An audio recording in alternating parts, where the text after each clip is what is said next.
É muito interessante observar como que há mais ou menos 40 anos já, a cultura mexicana ela é presente na cultura brasileira, sobretudo a partir das telenovelas, num primeiro momento, e do seriado Chaves e Chapolin. É muito interessante observar que, apesar das críticas à qualidade técnica, tanto das novelas quanto do próprio Chaves e Chapolin, esses dois elementos estão muito, digamos assim, próximos da nossa cultura. E é algo que, para quem pesquisa comunicação, é muito difícil de entender. Porque, no caso do Chaves, por exemplo, se você pensar que é um seriado feito há quase 50 anos, com um orçamento muito baixo, no qual adultos se vestem de criança para repetir incessantemente as mesmas piadas, isso está no ar há 40 anos e ainda dá audiência, é um fenômeno inexplicável. Eu costumo brincar dizendo que o Chaves é o único ponto que a teoria da comunicação não explica. Então, se alguém chega e fala, olha, quero fazer uma pesquisa sobre o Chaves, é impossível, desculpa, vamos pensar num outro tema.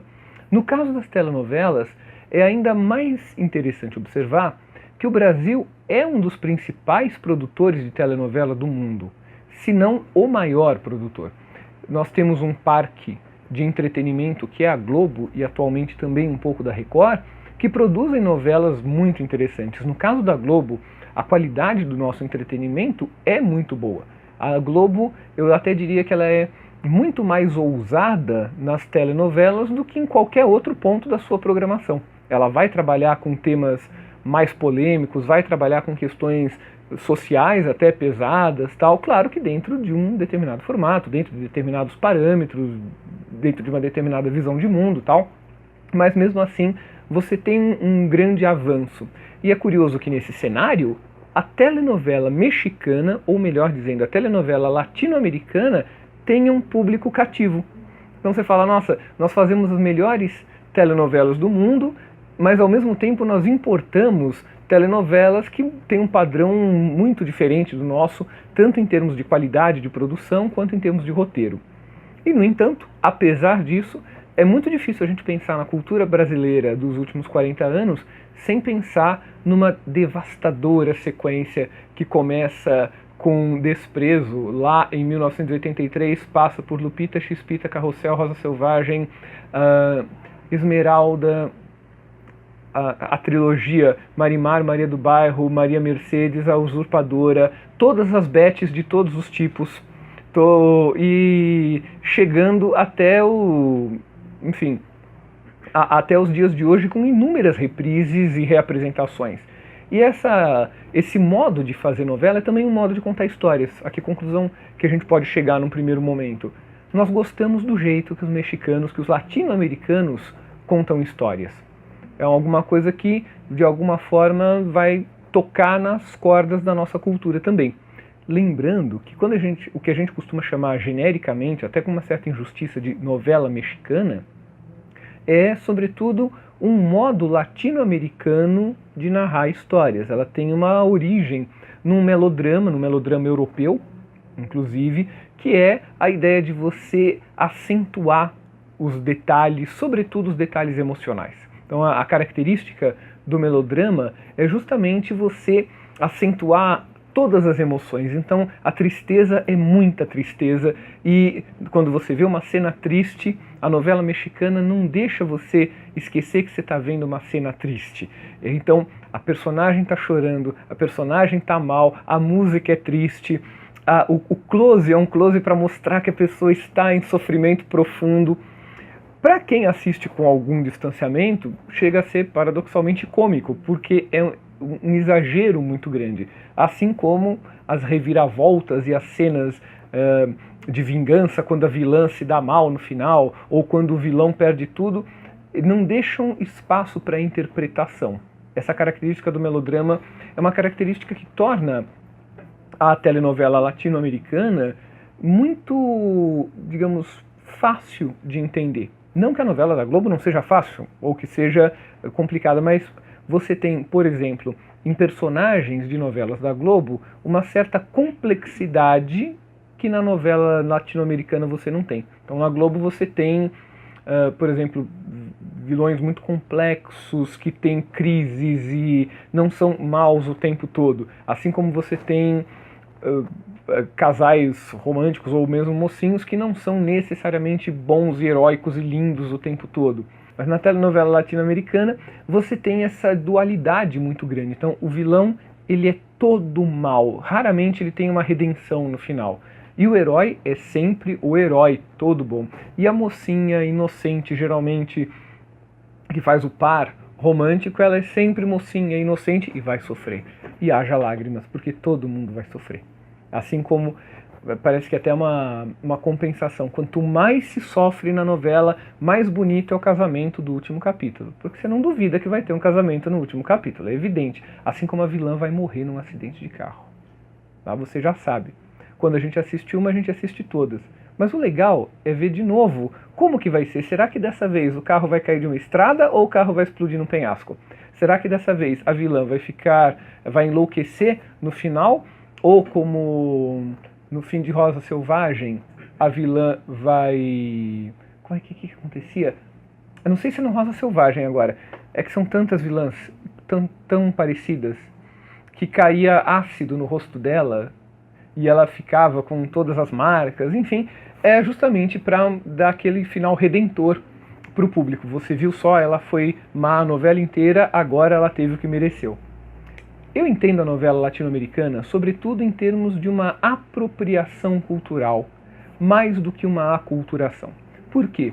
Porque assim como no caso do Chaves e do Chapolin, nós sabemos o que nós estamos fazendo. Então quando a gente pega e estampa o rosto do Seu Madruga na foto famosa do Che Guevara e colocamos a legenda Che Madruga, a gente não está só brincando com algo que a gente não sabe. A gente sabe perfeitamente bem o que está fazendo, sabe provocar aquele efeito paródico. Quando a gente coloca o adesivo no carro, uma frase do Seu Madruga, não existe trabalho ruim, ruim é ter que trabalhar, provavelmente uma das frases filosóficas mais profundas que a gente precisaria estudar, a gente sabe o que a gente está fazendo, então fazendo uma brincadeira. Então essa consciência, me parece, ela implica a apropriação cultural. A aculturação é um processo mais longo, é um processo de longuíssimo prazo, onde nós perdemos a dimensão da onde vêm determinadas práticas culturais. A noção do aculturar, tirar a cultura, implica colocar alguma outra coisa no lugar. Seres humanos não vivem fora do simbólico. Então, a aculturação é lembrar, por exemplo, ou melhor, é esquecer que a calça jeans que eu estou usando é uma calça que se chamava lá, originalmente, calça rancheiro, porque ela era usada pelos donos de rancho norte-americanos, nas fazendas e assim por diante. Eu não lembro que existe calça rancheiro, porque eu não lembro nem que existe rancheiro, é uma calça jeans. No momento em que aquela calça jeans, que era utilizada na fazenda, na lida do campo, ela passa por um processo de glamour, ela ganha marca, ela vai ganhar as passarelas, ou melhor ainda, ela ganha o dia a dia, aí eu estou nesse momento da aculturação. A aculturação e a apropriação são dois processos que implicam o confronto com a outra cultura. A diferença é como nós vamos lidar com essa outra cultura em termos de apropriação ou em termos de mediação, para usar uma expressão que vocês já devem ter passado lá de Jesus Martim Barbeiro, a ideia de como nós vamos mediar essas práticas. Então, o melodrama é uma grande mediação latino-americana. O jeans não é uma mediação latino-americana. Nós nos apropriamos, não sei, nós nos aculturamos. A gente não lembra que era a calça da fazenda norte-americana. A gente usa porque é jeans. Já o Seu Madruga a gente sabe exatamente de onde veio e o que nós não sabemos é quantas vezes nós vamos poder utilizar essa imagem mítica. Basicamente, nós estamos falando de duas culturas muito diferentes. A cultura latino-americana da América Latina tem, claro, semelhanças e trânsitos com a cultura brasileira. Mas os desenvolvimentos da cultura brasileira, sobretudo no que diz respeito à indústria cultural, à indústria de massa, à televisão, foi muito diferente da América Latina. E também a nossa sociedade é muito diferente de outras sociedades latino-americanas. Nós não temos a presença de determinadas formas culturais que tem lá e vice-versa. Nesse sentido, a nossa sociedade ela tem uma diferença que se reflete também na telenovela e no uso da telenovela, no uso do entretenimento. A gente esquece, às vezes, que o entretenimento ele tem inúmeras utilizações. E aqui eu estou trabalhando a partir de autores que lidam com os chamados estudos culturais. O entretenimento tem inúmeras utilizações. Tem a hora que eu vou assistir a novela porque eu preciso daquela coisa escapista. A mesma coisa quando eu vou assistir a série porque eu quero só escapar, estou cansado, tive um dia complicado, eu quero sentar tomando um chazinho e assistir TV e relaxar. Tem um outro momento que eu vou assistir a série porque eu me identifico. Assim como eu vou assistir a telenovela porque eu gostei de um personagem. Então, existem múltiplos usos do entretenimento que têm a ver também com as características de cada sociedade. Ao que tudo indica, aqui no Brasil nós gostamos de nos ver na televisão, apesar de não nos reconhecermos muito bem. Isso faz com que se busque na criação de personagens e roteiros algum tipo de representatividade. Não a representatividade social, como a gente pode falar em outros aspectos, mas algum tipo de representação de personagem. Ao que tudo indica, na telenovela latino-americana isso não acontece, não é assim que eles veem novela. Eu acho que a diferença, se a gente fosse observar, não está no modo de fazer novela, mas está no modo de ver novela. Então, o modo como nós vemos novela. O que nós esperamos de uma trama da Globo? Um vilão que seja caricatural não vai pegar. Não é esse o público da nossa telenovela. A gente não quer esse tipo de vilão. A gente quer um vilão sofisticado, um vilão que arquitete melhor, um vilão mais até cheio de conflitos, cheio de complexos, cheio de problemas. Assim como um herói que seja bonito, simpático, legal o tempo todo. Não, porque esse não é o nosso modelo de herói. Esse é um modelo mais melodrama latino-americano ou melodrama ibero-americano. Então o nosso herói, ele tem algumas outras características, ele é esperto, ele não é necessariamente bonzinho o tempo todo e assim por diante. Então, por quê? Porque o nosso modo de ver televisão, o nosso modo de ver telenovela aceita isso com mais facilidade.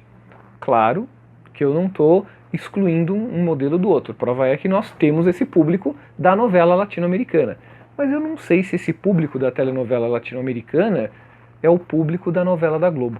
Até porque nós estamos falando de um público que assiste novela latino-americana aonde? No SBT.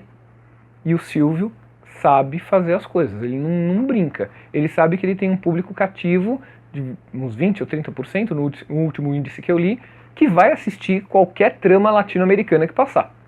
Fora o pessoal que é fã, esses que conseguem enumerar desde Rosa Selvagem até a Última Maria, e que assiste porque acha legal e é divertido, etc. Mas tem sempre esse público fiel, que não é necessariamente o público da Globo, mas também não deixa de ser o público que transita para a Globo.